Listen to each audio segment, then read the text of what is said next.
Yes, so Dr. Obed Asamoah waded into controversial issues, and you know that in his book he calls himself a nonconformist. And in this interview with Joy News, he was actually a nonconformist. He said a lot of major heavy things. He disagreed with the Supreme Court for determining that the Deputy Speaker can vote. He said the standing orders should settle it as the nonconformist speaking. But he said something that's more important to us political journalists.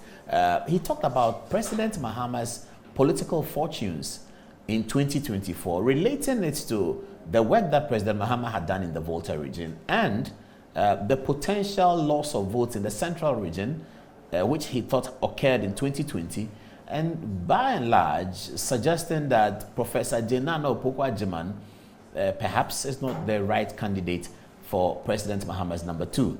Some NDC people have disagreed with him, and of course Obed Asamoah said it so that we can interrogate it and ventilate it. Here is what Obed Asamoah told Joy News. No, of course, I mean, Volta Region is supposed to be the World Bank of the NDC. What exactly did Mahama do for the Volta Region? Right. So you remember in the last election, he didn't get the kind of votes that Jerry and others were getting, 80-90% kind of thing. He got a very reduced... they lost their seat in home as well. Yeah.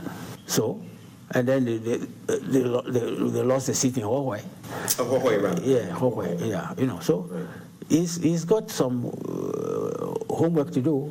But you appear to have concluded that the MPP will go with Dr. I said, look, not necessarily. But the way you put it, I mean, do you think he's in pole position for the MPP? Oh, I think he's obviously an attractive candidate for them because he's number 2 to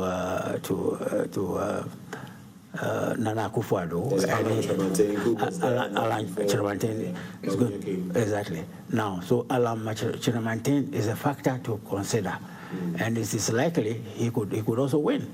Now, if he does, it poses a problem for the NDC in the central region because his mother side is from central region.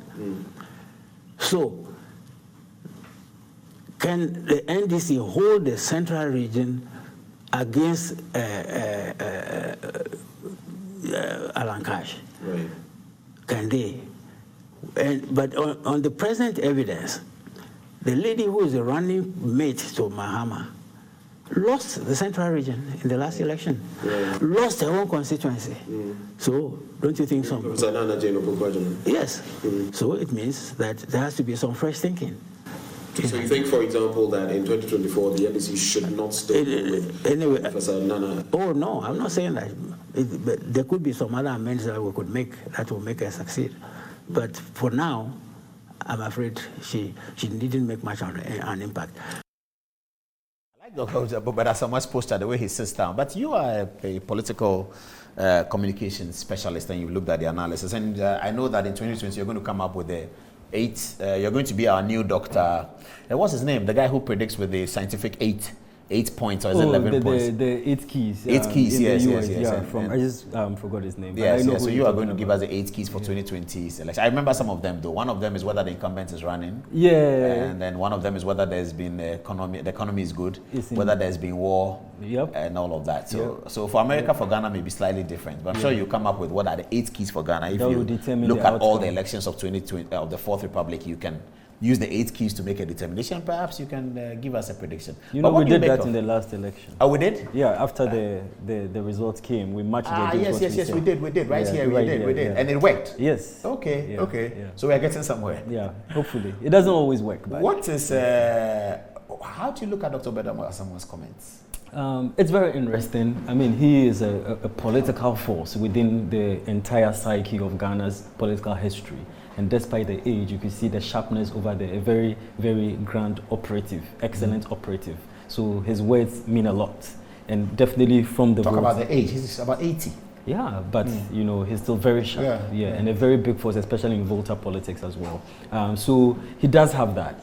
I do think that he brings up some interesting points. If you look at the data, Nana Akufo-Addo beat former President John Mahama in Central Region, I think 52.7 to 43 point something thereabout, or 45. So and then in 2016, President John Mahama also lost over there, and so the expectation within the political strategy handbook is that once you choose a candidate from a particular region, the candidate is expected to deliver that region. So you choose someone based on sometimes geographical permutations, hoping that, and don't forget that Central Region is a swing region as well. So you need it very much. And so taking a candidate from there definitely is one of the things that was factored into choosing the candidate. You are hoping that the person will deliver the region.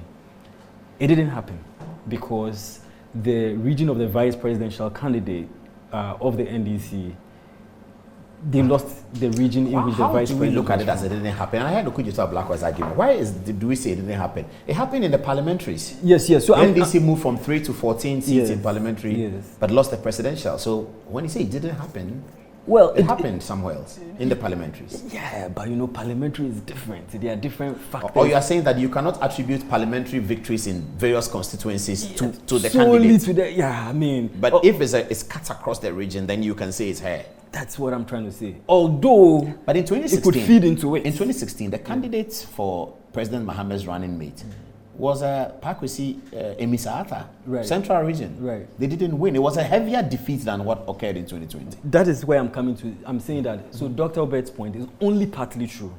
Because if you look at the nature and the characteristics of the Central Region, let's put it into context. In 2004, President John Kufuor won against a Central Regional candidate who was even on top of the ticket in 2000. Yes. In 2000. No, he had beaten him in 2000 and in 2004. Yes, and this time it was not even VP. A Central Region candidate. In 2000, he was the candidate as well. He was the candidate. He lost in 2000 to President Kufuor in Central Region. Lost heavier in 2004. Exactly. That is Professor Mills we are talking about. Thank you very much. Okay. So that is the context. So we need to understand that this is a region which is, if there's something like this, the swingest of the swing state regions ever, because they don't really go according to that line, even when their candidates on top of the But is this not the first time in 2020 that Central Region is showing us that kind of differential and dichotomy, if you like, between parliamentary and presidential? This may be the first time they are showing us that very significant differential between presidential and parliamentary.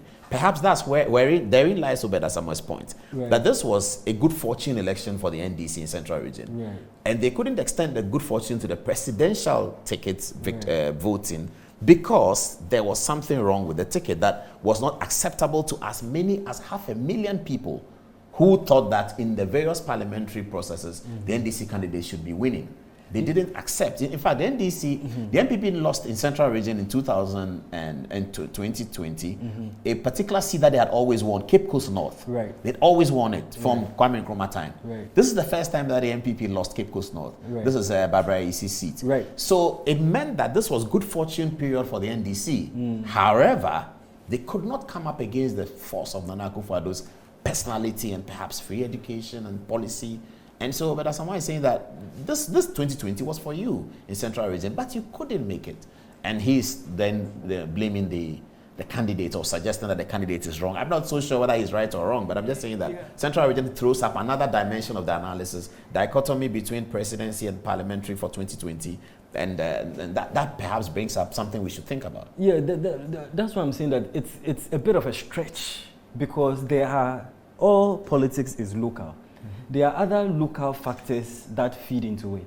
And I'm saying that if you look at the history of it, this is a region that even does not behave or does not vote according to any partisan or ethnic or regional lines in any case. So it can only be true only to the extent that she was from there and then there was that expectation. But the evidence from the data does not show that they voted according to that pattern. That's what I'm saying. On the larger point, I actually think she helped to keep the region stable, because within the larger picture, I think that a lot of people expected the NPP to win. However, and because of the Mahama factor, he had just come out of 2016. I mean, one of the biggest electoral defeats. His political capital was really at a low ebb. And what the professor did was that she brought a bit of electricity, a bit of energy. She reinvigorated the campaign. Look at the buzz that came up when she was introduced. Look at the gender dynamics. A lot of people looking at her and saying that she brought a certain fresh face into the party. People saying that I have 3 girls, I have daughters, they will look up to this woman as a force of empowerment. And so I wasn't thinking of this ticket, but because of this, I'm rethinking my choice. So she did inject some new energy. Has that been overspent? Into the race. Has that been overspent? The energy has already been injected. She cannot re-inject it again. Can she up the energy in 2024? It depends on how she carries herself over this period. And so if you observe her political activities and behavior and things and other things, you see that she's being used for, or she does a lot of the social services, going, commiserating with people who lose their lives, attending events here and there. She's still a major feature in the NDC events. Even when they were launching the app, she was on the flyer, on the poster, was the speaker. So you do realize that she is still well positioned, to do that. If you get into 2024, it's going to be, there's a lot of things that are, of course, that buzz will not be there as it was in 2020. But here is the MPP going to have a new candidate. And the MPP is also going to have a different candidate. A different candidate and potentially a different running mate. And so NPP is going to have 2 new people on the ticket. Right. NDC is going to have 2 old people on the ticket. Right. Or not old in terms of old, but 2 people who have already been on the ticket. But the MPP that they are fighting is going to have 2 new people. However, the MPP is too new and it's not that new. Dr. Obed Asamoah seems to focus on Alan Chematin. I don't know what he knows. But the MPP is going into a race between Chematin and Dr. Bawumia, the vice president. Right. And he seems to be thinking that if Alan is the candidate, then we're in trouble. He seems to be saying something like that. Yeah. Especially in Central Region. Yes, and the top of the ticket matters more than the below the ticket, right? So we can leave that VP argument for now, because the top of the ticket is going to be a much bigger determinant of the outcome of the election. Now, if Alan presents a different puzzle, to the NDC, he's going to be a totally different quantity. I think for now, a lot of people are preparing for Bawumia. But if Alan gets in, it's a different thing to do. He can present himself as a change candidate, and 2024 is going to be a change election. It's not going to be a referendum. It's going to be a change election, because by the 8-year term, people want something new. He is not a central player within the Akufo-Addo regime in the way that Bawumia is. And so he can always make that argument that he presents a new face to the party and he has a different way of doing his things. That's one. There are 3 other factors, that Alan Chematin will present that changes the dynamic of the ticket. 1, he's not a central figure. 2, he becomes a change candidate. 3, he's propaganda proof, because the opposition party would not be able to go on as much of a propaganda spree as they would with Alan Chematin if it was Bawumia. Yes, because we all know what the dynamics are when it comes to Bawumia. So that is 1. He's not a central player in the Akufo-Addo government. 2, he's propaganda proof. 3, he is a change candidate. And then 4, the Akan factor. Do you mean Ashanti or you mean Akan? The Ashanti, yes. The Ashanti. For political analysis, I think that's very important. Yes, I agree with you. Because the Ashantis have ever formed a political party called the NLM to champion their political agenda. So the Ashanti tribe are very political in their outlook. Right, that's correct. So the Akan factor, because we all do know that is the base of the MPP. And to get out the vote, to get the masses out. Addition, not just the Asantis have been political, the Northerners too. They also formed a political party called the Northern People's Party. Yes. Incidentally founded by Mumuni Bawumia and others. Right. Dr. Bawumia's father. Right. The political history is there. Yes. So the Northerners too are political like that. So you ignore North, it's a problem, because they have that orientation where they formed the Northern People's Party. Yeah, the fact is that ethnic cleavages are a big part of our politics. So you think that Alan Chematin dynamics is interesting? He presents, so these factors... Do you see that in terms of the NDC, we are concluded, it's a closed door for President Mahama to be the candidate? I think by and large it is. Dr. Dufour's incursions that we are hearing of will not say much? I doubt it will. I have to announce that at 11:15, Dr. Bindan, our Reverend Pastor, will be, we've taken a bit of his time. He'll come on at 11:15. Dr. Bindan is coming on, and that's 5 minutes more. We have 5 minutes to wrap up, and he'll be here. Yeah, I think Dr. Dufour introduces different dynamics into the ticket as well because of his wealth of experience, and the competency factor with the economy and all of that. And he's big, apart from he made a very big speech a couple of months ago, and since then we've not really heard much. Recently he started some grassroots mobilization, but I do think that the specter of John Mahama looms large on the NDC. He has an ironclad hold on the party. He is poised and gearing up to do a major comeback in our political history dynamics, and so I think by and large the NPP would be preparing to face a John. We'll be talking to you later this year about party elections. Right. Stephen Intim is running for chairman of the NPP. Right. He's running against Professor Meyawe Kumfi, Samuel Boateng, and others. But information we have is that Intim is in the lead. The general secretaryship is also very dynamic and very interesting. John Boydu has been leading for a while. Right. We understand that to some extent his lead is slowing down a little bit, but he's still leading anyway. We don't know when the elections will occur, given all the difficulties going around. Particular regional chairmanship elections are also to be looked at, especially for the NPP, the Ashanti region. Chairman to me is being challenged by his old foe, a guy called Odeneho. And it's going to be a masterclass battle in Kumasi. We'll be in Kumasi this weekend. I'll source out some of the people and find out. But we'll need your expertise to sort of analyze this. In the NDC side, Johnson Asiedu Nketia is going to run against Ofosompo for the chairmanship. That's a big one. Whoever loses that race has lost a big part of the NDC. Asiedu Nketia has a heritage to protect his NDC, and NDC is him. He's been with the grassroots. He's the longest general secretary. He's moving up from general secretary to chairmanship. I'm not so sure whether that has happened in the history of the Fourth Republic, whether an individual had moved from general secretary straight to chairmanship. Hudu Yaya tried to be chairmanship during the John Mahama period. After he had been general secretary during the NDC period, he was talked out of it, and what's his name became the chairman. The guy who was at NADMO before, Potofi, became the chairman. When Potofi became chairman in Kumasi, I wanted it, but John Mahama sort of talked him out because the argument was that John Mahama is a candidate, a Northerner. Hudu is also a Northerner. To be chairmanship is problematic. Voltarians needed something, as Obed Asamoah said, and so that was a big deal. Final question for you, though: do you think Obed is asking John Mahama to look to the Volta region for his running mate? I mean, you cannot ignore that. You know, I mean, when Dr. Obed Asamoah speaks, it carries that. The Volta factor is always a factor.